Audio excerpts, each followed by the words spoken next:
Welcome back to the Thom Hartmann Program. I'm Alex Lawson, filling in for Tom, and I am joined in studio by the policy manager for Indivisible, Gonzalo Martinez. Thanks for joining us on the Thom Hartmann Program. Thanks for having me. So I actually was talking about Indivisible yesterday on the show, and it comes up a lot. Actually, I think a caller brought it up first and was actually inviting people to the local Indivisible gathering or organizing meeting. So I want to just kind of start with what is Indivisible. You know, I called it distributed organized resistance. But tell me a little bit about it and where you are now. Indivisible started as a Google document. One of the many things that came out right after the election, where folks were thinking about what it meant to have a Trump administration, what it meant to have Republican takeover of both chambers of Congress. And a lot of my friends and colleagues here in D.C., you know, they had been congressional staffers back in 2009 when the Obama administration had come to the White House with a real mandate, with a supermajority in Congress. And they remembered that a vocal minority in the opposition that called themselves the Tea Party was really able to stop that entire agenda in its tracks through local defensive congressional advocacy. And that's very much something that we can turn the tables on now on the Trump administration and to try to stop what's coming out of that White House. So one thing that I had a slight disagreement with the original guide, which I think you can still get, indivisibleguide.org. .com, yeah. .com, indivisibleguide.com, and I think it's on screen here. But I was there right at the beginning fighting on healthcare, and I can tell you 100% that a lot of the Tea Party was, in fact, AstroTurf, that it was paid for by Americans for Prosperity. It tapped into some real stuff, right? But there's always real stuff out there.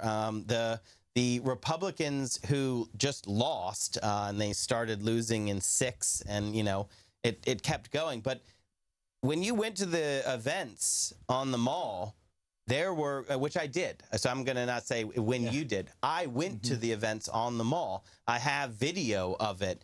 We actually went as billionaires for wealth care. So we were dressed as billionaires, and we would sing these songs, and basically it was satire. And since much of the right wing are somewhat irony deficient, they oftentimes could not figure out if we were with them or against them. I can tell you there were huge buses that had in the little square, you know, that said who they were, Americans for Prosperity, who paid for the buses to bring everybody to Washington, D.C. The only thing, so that's my quibble.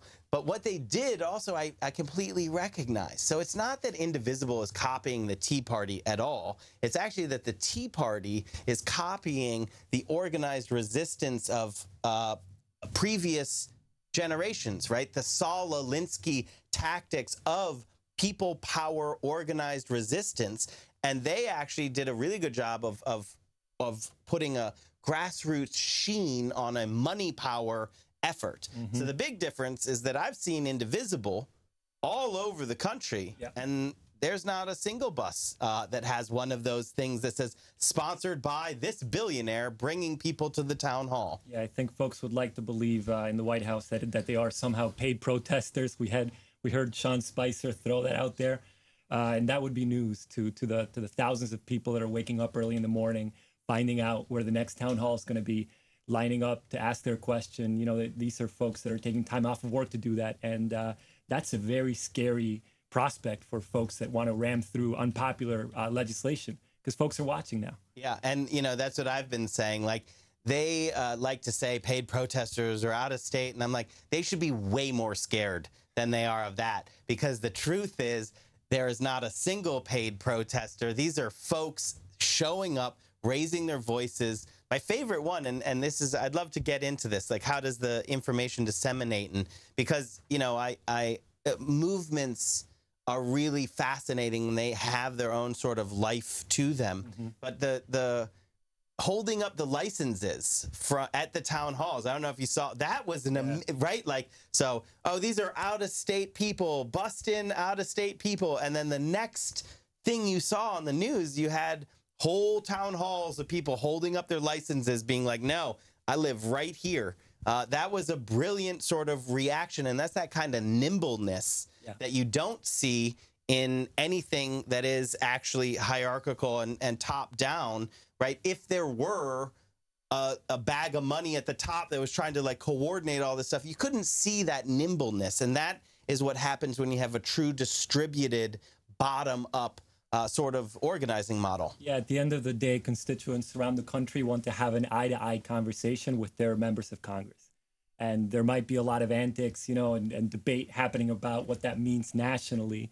But at the end of the day, savvy politicians going home, going to the town hall and seeing that their own neighbors, the people who voted them into office, are showing up at standing room only in these huge auditoriums, they're going to realize that at the end of the day, these are the people who are putting them into office and ultimately going to decide, in some cases sooner than others, if they stay in office. And, you know, that's something that they're not going to be able to ignore.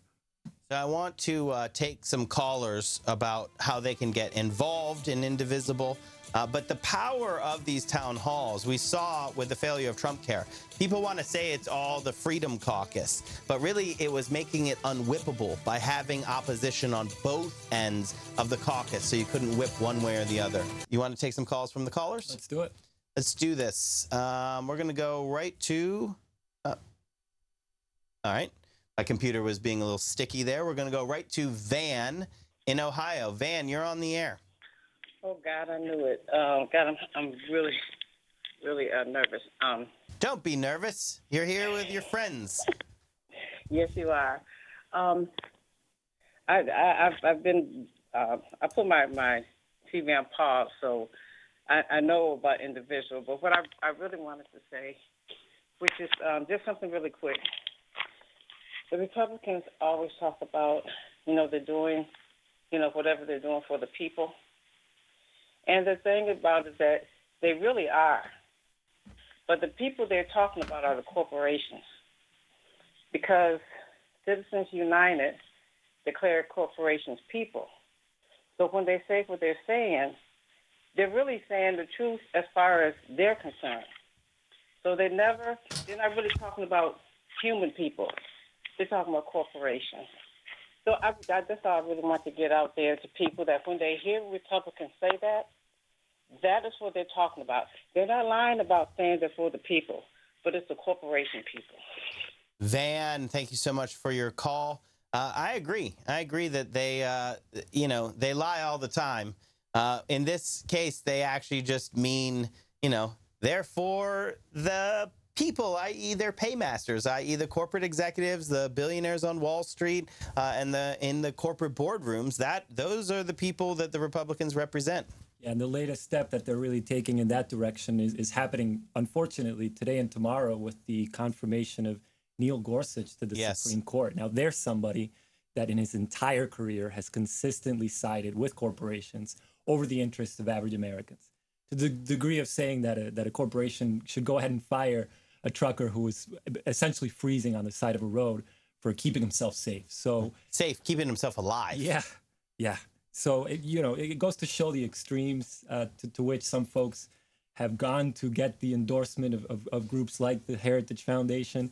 And now that, these moneyed interests are putting them into the highest courts in the country, they're expecting a payday, and they're expecting folks like Neil Gorsuch to rule in their favor for many generations. So let's really push on that, because I spent a lot of time with this. The callers were calling in outraged at this.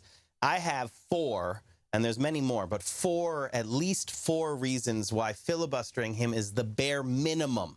The bare minimum. One, it's a stolen seat, which is the McConnell-led Senate Majority Caucus, the Republicans, abrogated their constitutional duties to advise and consent or not consent. It is not allowable to just not do anything. And that's what they did. And it was unprecedented, and they did it because they knew they did it for their corporate paymasters. That's one.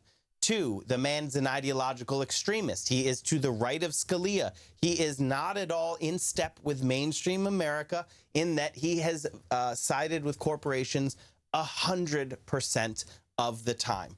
3, he lied, or at the very least, but really he lied or obfuscated during his confirmation hearing. Time and time again, he was asked his position. We know his position from his previous rulings, but he would not state them.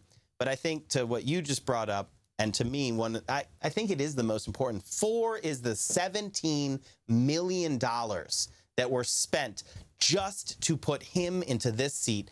10 to keep Merrick Garland out, and 7 to put him in. And we're not allowed to know who spent that $17 million.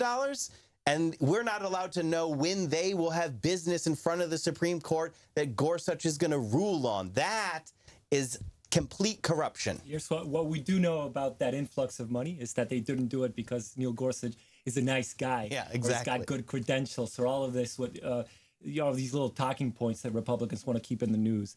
The fact of the matter is, this is somebody who's going to deliver for some very extreme perspectives that are far to the right of even Republicans. Mm-hmm. And it's just baffling, for our indivisible groups around the country that are looking at their senators willing to blow up the Senate rules that have been in place for over 200 years, just to give Donald Trump a win on Gorsuch. Yeah. It's going to be a tough conversation in April when they come home. But what I say, good, and it sounds like your indivisible folks are on top of this.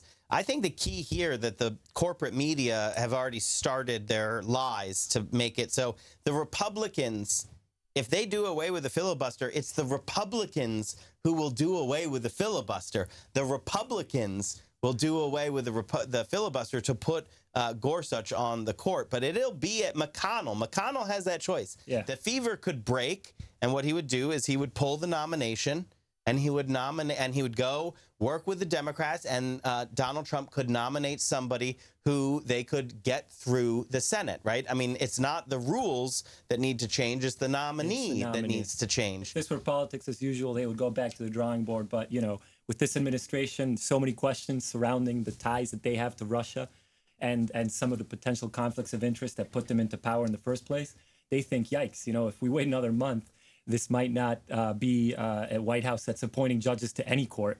So they want to ram them through. I think that's exactly right. I want to take another call specific to Indivisible, but very quickly, Liz in Ohio, we only have about 2 minutes here. Okay, I'd just like to say how much the Indivisible model is resonating with my group. We are in Southeast Ohio in the 6th District, which has the distinction of being the district in the nation that swung the farthest towards Trump, over 30%.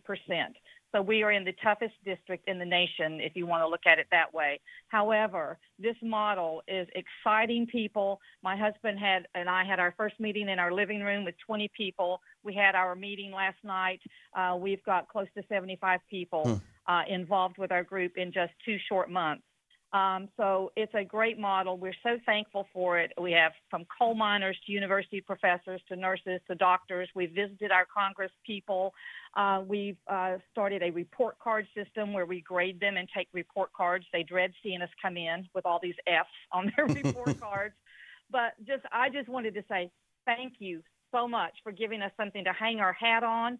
And it's working in Southeast Ohio District 6. And if it's working in the worst district in the United States for swinging towards Trump, it will work anywhere. Liz, thank you so much for everything that you do. And that's what gives me a lot of hope is folks like Liz, right? 25 people in their living room, and now it's 2 months later, 75 people. And I really do think that Indivisible has given people a guide to get there. So just in the final few seconds here, 30 seconds, tell other people around the country how they can get involved. So if like Liz, you're in a tough part of the country or not, and and you're looking to keep your members of Congress strong, you can go on indivisibleguide.com and click on the map. Look up your zip code, and you'll probably find that in any congressional district in the country, there are at least 2 groups that are active and standing up to the Trump administration through Congress right now.